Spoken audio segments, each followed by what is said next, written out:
You know you could be the winner if you really wanted to, right? But the problem is you keep playing that what if game. What if it don't work? What if I fail? Nah, flip it. What if it does work? And what if you win?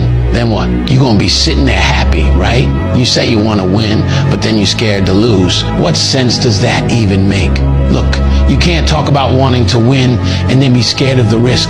That's not how this works. If you lock in, keep your head down and stay focused on the vision, how could you not win?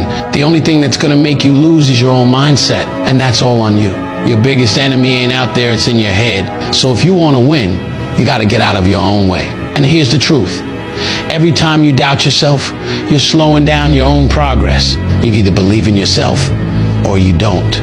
There's no in between. If you keep second guessing everything, you're already losing. But when you stop playing scared and start moving like you're built for this, you'll see everything change. So stop thinking about what could go wrong and start focusing on what's gonna go right.